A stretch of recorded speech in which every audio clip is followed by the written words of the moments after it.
How are you doing? I'm doing well. Welcome back to the KNITS podcast, where we talk all things knitting, crocheting, and every now and then a little bit of cross stitching. In exciting news, we are back to the gist of what this podcast is supposed to be about, which is beer. This is Against the Grain's London Balling beer. It is a barley wine style ale, and I'm kind of hit or miss with my barley wines, but this is pretty good. I wanted to show this off on today's podcast because we actually got to visit Against the Grain while we were on vacation in Louisville, Kentucky. Basically, the whole point of that trip was to go and introduce me to what the bourbon experience is supposed to be like. Scott has always been into bourbon. He loves a good bourbon drink. I'm generally okay with bourbon cocktails, but I'm not so into bourbon that it's the first thing that comes to mind when someone asks me if I want to drink. So we went to Louisville so I could get the full bourbon experience, but there's also a brewery down there that he really likes called Against the Grain. So we were able to go ahead and visit the brewery and have a few drinks there. They had really good food. I don't even remember what we got, but it was delicious. I want to say it was like loaded tots. There might have been a hot dog, or we were talking about going for hot dogs. I don't remember, but the food was really great. So we'll put it that way. The vibe there was really excellent. I'll pop in some videos here so you can take a look at what that's like. But we have had this poster from this beer on our wall for probably since before we started dating. Scott's had this on the wall. So it was kind of cool to go and see the brewery. He, of course, had been there before, and I really enjoyed it. With that said, I am drinking that out of this glass from Hoof-Hearted Brewing. Say that really fast, you'll see why it's entertaining, which is another brewery that we stopped at on our way home in Columbus, Ohio, where I also got to visit Dye Mad Yarns. Basically, this vacation was kind of fantastic. I am working on a vlog of our trip. It's taking quite a while because my life has gotten pretty intense and I'm not doing okay with it. So today I figured to celebrate the fact this is the first weekend that I am truly home in about a month and I can actually tackle things around the house that have been driving me a little ballistic. I am going to celebrate with this delicious barley wine ale. So cheers to you. Let's start talking about the knitting that I've barely touched. First up on my list, I am actually really excited to talk about my Lily's scrap blanket. If you recall, I think from the last episode, my knitting group was doing a Half-a-ween knit along. A lot of people call it halfway to haunts. We're calling it half-a-ween. Basically, we're all really excited that our favorite season is only 6 months away. So we did a Halloween themed knit along and it's been really cool. Freckled Whimsy, for example, just came out with a Halloween self-striping sock yarn subscription. So people have been working on those. There are other people who are working on yarns that are themed from Halloween movies, things like that. I have been working on my Fangirl Fibers Haunted Mansion. I go through this every time because it's not an advent, it's just a daily mini opening box situation. But it was her Haunted Mansion themed Halloween, whatever you want to call it, countdown from October 2023. So I have been knitting this up using the Lily's scrap blanket pattern, and it's looking kind of phenomenal. And it is so mindless, like compared to the Go-Go Throw that I made, which is absolutely beautiful. Like that thing came out really, really stunning, but it was a little bit tedious. This is super mindless and relaxing. So it was perfect for, you know, the car ride to and from Louisville. We drove so we could bring back the 30 bottles of bourbon and absinthe and gin that we bought because we're psychotic. So I had plenty of time to work on knitting. So this came with us. The last time I saw you, I was here. So really not very far into it. And since then, I have knit this much. So I am up to October 14th, I believe. And the last time I saw you, I was on like October 5th or 6th or something. So to me, that is quite a bit. I have been knitting on this, I don't want to say almost exclusively because that's not true, but I have been knitting on this a lot because of the Halloween knit along that we were doing. And I really love it. Like, especially because my job has been so busy. I'm back to working 60+ hour weeks and it's very stressful. And I had work travel. I went to Austin for a few days for a conference, and I've basically just wanted to throw myself down a flight of stairs every day when I get done with my job. This has been something to keep me afloat and give me something to look forward to when I'm done around 7 o'clock every day. So I knit on this for maybe like an hour, hour and a half or something. When I focus on this exclusively and I'm not distracted by other things, I have been getting about one color done per sitting, which I think is not terrible. But you can also see that I have had a lot going on because in theory I should be a lot further than I am, which is the story of my life. We're all tired of hearing it. It is starting to feel a little more haunted. I think I have mentioned previously that it's not really giving me haunted mansion vibes, but now that we're into the more blues and the vibrant greens, that does give me some more haunted mansion vibes. If you've ever been on the ride, the ghosts are like this bright blue color, so like this especially gives me haunted mansion feels. And here so there was a whole lot of that green and blue going on, and now we are into more of the deep purples and blues and some like deep teals up here as well. I still don't think it's a fade, and there's a reason for that. I think I remember thinking it was a fade because of the way that this works, or the way that it looks when I was opening it, and then about halfway through it changed. But I don't know. We're gonna find out, and I'm kind of excited about it. I am going in order, which I think I've mentioned before, except for these two colors, which I switched because I was not paying attention and I thought this was this and that was that. But otherwise, I am going in order to the best of my ability. The way I'm identifying the yarns that I should be using for each day is that I'm going back into the videos that I took for Vlogtober and finding the yarn that's the closest match. So it's probably not perfect, but it's good enough. I learned my lesson with Advent this past year that what I should do is, as I'm opening them, I should just string them up in order, and then I won't have this problem again. As is typical, I only learn the hard way. In any event, I do truly love this blanket, and like I said, it's not as tedious as the Go-Go Throw. It is still a zigzag pattern, but it is so mindless and comforting that I have found it to be the perfect project while I'm going through whatever is going on in my professional life right now. So 10 out of 10 would recommend. If you watched my last podcast, it was right before we were going on vacation, and I asked for your help deciding which sock yarn I should cast on during my trip to Louisville for when we were in breweries or whatever. And I, of course, cast on Frankly Lisa from Mama Jess Knits to create the short and sweet socks from Kay Jones of Bakery Bears fame. And this is what they look like. The original pattern has a shorter leg, but I prefer a slightly longer leg on my socks, so I just did that. It's really easy to figure out. I will say that I did not get far because, of course, the trip to Louisville was all about bourbon and chasing those bourbon tastings with breweries in between. So I had a few issues where I needed to stop knitting on this or else bad things would happen. And I did have to reconstruct the sock several times when I went to start them the next day. So they have kind of been put on pause, but I do think they're lovely. To be honest, my favorite part about them is that I found my unicorn butt progress keeper, which is truly adorable. I don't remember who made it. I remember it was probably more expensive than it should have been, but honestly, it's worth it. I can't get enough of it, and I think it matches perfectly with Lisa Frank themed socks. I mean, come on.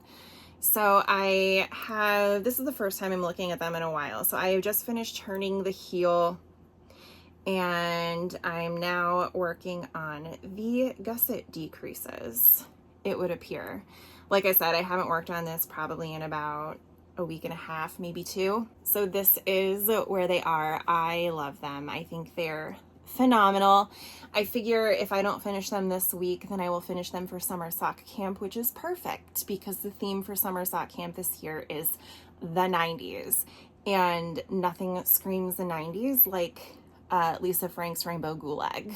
If you haven't heard about that, you need to Google the Rainbow Gulag and read that article, because it is eye-opening about how she is kind of a terrible person, but it's also a symbol of our youth. So I'm almost willing to overlook that because I might also be a terrible person, and I guess that's okay. Again, if you watched my last podcast, you will know that the yarn that was competing with the Frankly Lisa colorway from Mama Jess Knits was this yarn from Arkansas, is it Yarn Company? And this is her colorway called Knit Tea Natty, and it is it was dyed exclusively for Knitty Natty's Love and Stitches members, and it is absolutely gorgeous. The more I knit with it, the more obsessed I become, and I don't know why, because this is not in my typical palette. It's not something that historically I have gravitated to or said, hey, you know what I want to knit with right now is just like really toned down pastels with flecks of green on it. Like, that is not what I usually go for, but I am really loving it, and it is knitting up beautifully. So these are the Prom Queen socks, also by Kay Jones of Bakery Bears fame. This is going to be another Bakery Bears themed podcast, it would appear, and they are just turning out so wonderfully. I cast these on before my flight to Austin a few weeks back, so I pretty much only worked on these on my flight. It was 4 hours there, 4 hours back, so not terrible. And on my way home, it was in the middle of the day, so I was awake. Like, typically when I'm flying, it's either really early in the morning or really late at night, so I'm sleeping. But this was mid-afternoon, so I was awake. And I had downloaded Baby Reindeer on Netflix, and I was watching that, got completely obsessed. That whole thing is just turning into a nightmare of epic proportions, and I am about it. It is phenomenal. And I watched that, and I watched all the podcasts about it, and I watched Fiona Harvey's interview about it with Pierce What's-His-Face, who's also insane for other reasons. And I knit on this, and I don't think it was too shabby for like almost exclusively plain knitting. I did knit a little bit on it this morning because I want to get these done before summer sock camp starts, and that is going to be my goal this week. I only have this one, so we'll see how far I actually get. And you can do whips for summer sock camp. I just straight up don't want to. You can see this adorable progress keeper that I am using for it. It's a little cow with a flower crown. This one is from Charmed and Dangerous. It just came this week. I want to say on like Thursday I had pre-ordered it, and I really need to cut back on the number of progress keepers and stitch markers that I get because I just don't need them. But basically I was held hostage and told to buy this one, and I think you can see why. It's so cute. And so I have put that on these socks for now to help me keep track of where I am in the pattern, as well as using an app on my phone to just make sure I'm not screwing up the lace. But the Prom Queen socks are super easy. It's basically 2 rounds of lace and then 4 rest rows rounds. It's so easy, and the effect is so beautiful, especially on this yarn. I'm not sure if you can, yeah, you can see it a little bit, but it is sparkly, which might be the reason that I'm a little obsessed with it, but I think it just looks so beautiful with this colorway. And it's like, it's still pink, but it's more like a mauve-y pink. It's a little more on the purple side, and it's got some oranges and like golds and beautiful yellows in here, and I love it. Like I said, I'm gonna focus on finishing this pair this week. Maybe I'll make it my morning knitting before starting my day with work. But lately I've basically been waking up and sitting down at my desk and working from like 7 to 7 every day. I'm gonna try my darndest. We have a Memorial Day party this weekend too. So I don't know. I could use that as an excuse to either finish these or work toward finishing these so I can start another pair for the Memorial Day party. I don't know. Maybe that can be my incentive. We'll see. Lastly, for today, my final project that I have been working on is my second Av sweatshirt from the Little Wolf Knits, Brianna, who is actually local to me, and I'm going to be seeing her at a knitting group event later this week. So that will be exciting. This might be the project that I take with me. We shall see. But this is using her boucle yarn in the colorway Miami Beach, I think is what it's called, and it's absolutely beautiful. And it is a really simple knit, honestly.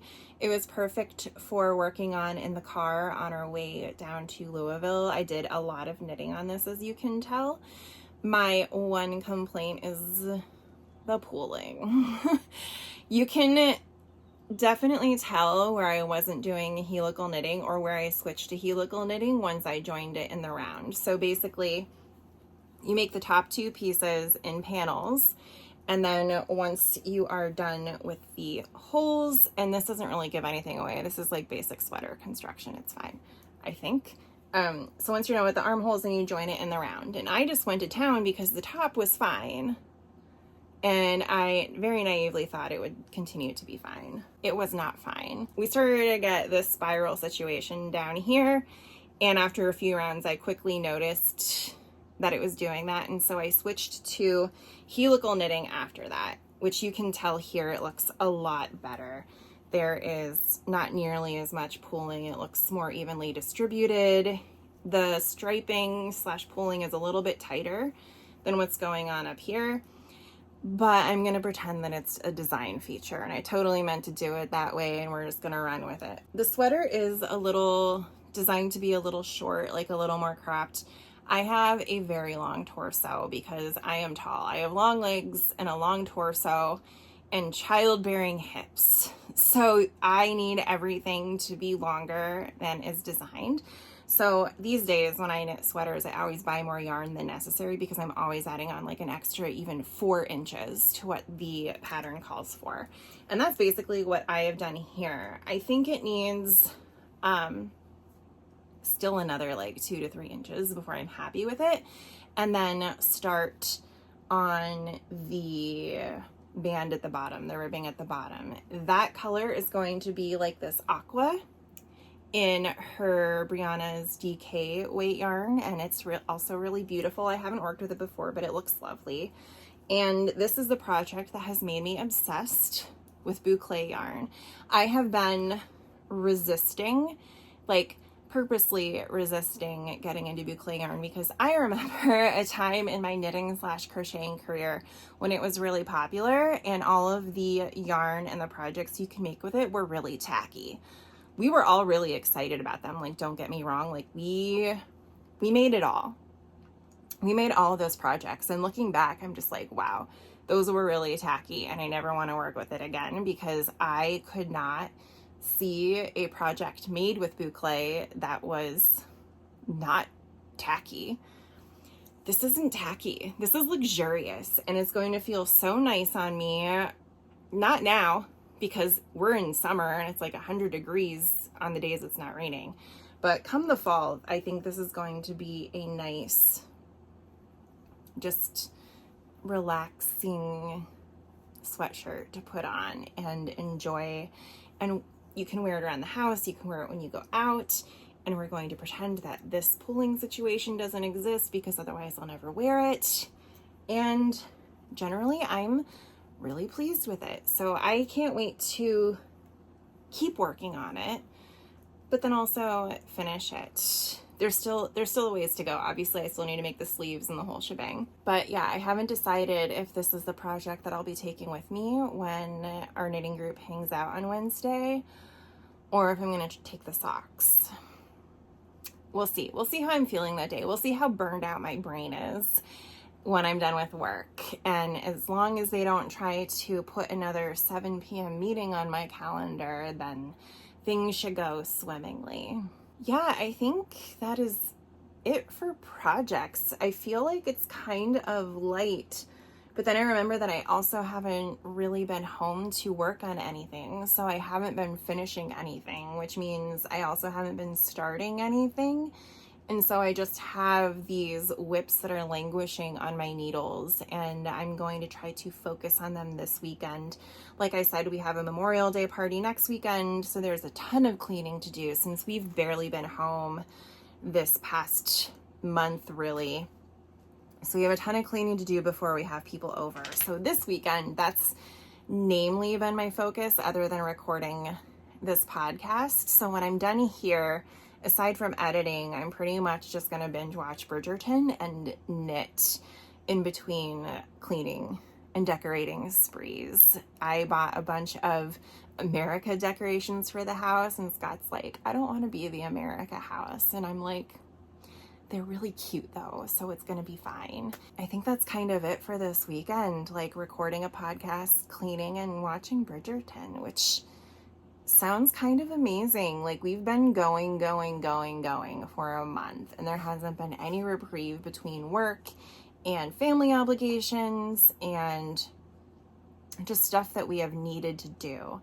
And so it's nice to be able to focus on getting the house purged of all the clutter that has been driving me bananas, and knitting and getting some of that off my plate as well, because not only does it relax me, it feels like I'm accomplishing something. And I feel like I haven't accomplished something. I haven't finished anything in over a month now, and I'm gonna lose it.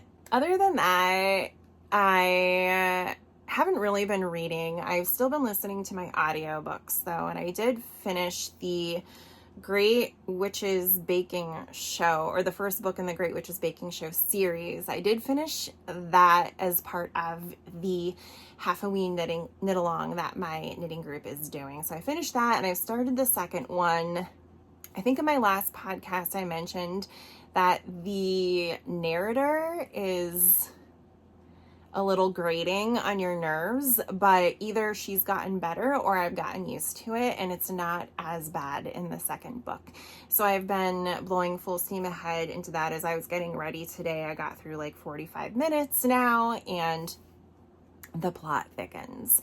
So I'm excited to keep blowing through those. I do want to get back to reading physical books at some point. I have just been completely exhausted at the end of the day. I've been falling asleep at like 8 p.m. every night, which is super early for me, just to make sure I can think at work the next day. So I do, like, basically my reading time, my physical book reading time is null. And that's why the audiobooks have been so important, because I can listen to that when I'm in the shower, when I'm getting ready for work, when I'm spinning, which I haven't done in a while, or knitting, or just, doing chores around the house. I can listen to the books. And so that has become increasingly important to me, to make sure that I'm still doing something that I enjoy and don't lose my mind. Like I said earlier, I'm going to try making a vacation vlog. I have all of the footage. If you just want to check out some highlights, you can visit my TikTok, where I posted a video every day for what we did that day. We did some really cool things, not even just bourbon related, but I also visited a few yarn shops. I visited Moon and Yarn in Pittsburgh on the way down. Then there was, it was like Louisville Fiber Supply when we were actually in Louisville, and then on the way home in Columbus, we went to Dymad Yarns, and that was fun. So I have videos from those places. We also visited Cave Hill Cemetery, which is where Muhammad Ali and Colonel Sanders, of all people, are buried. So we got to see their graves. Very impressive. It is a massive cemetery, and I wasn't feeling well that day because I had a lot of bourbon the day before, so it was nice to still go out and do something and take a very long scenic walk through the cemetery and still get fresh air without having to overexert myself. So that's there. You can check that out. We rode the Duquesne Incline in Pittsburgh, and I thought that was pretty cool. So that's over on my TikTok. So worth checking out if you're still interested. You don't need a full video and you just want to see highlights. My TikTok is the same username as my YouTube channel, Jen Likes Yarn. So make sure to go check that out if you are interested. All of that being said, we are done here for today. I'm gonna go drink my beer and keep decorating for all of the summer decorations that are on their way to my house and or are sitting on my front porch right now because Amazon came while I was filming this. And I will see you in a couple weeks for the next one. In the meantime, I hope you all have a safe and happy long Memorial Day weekend next week. And I will see you once it's finally summer sock camp. It's the best time of the year and we're gonna have so much fun. So I will see you soon. Bye.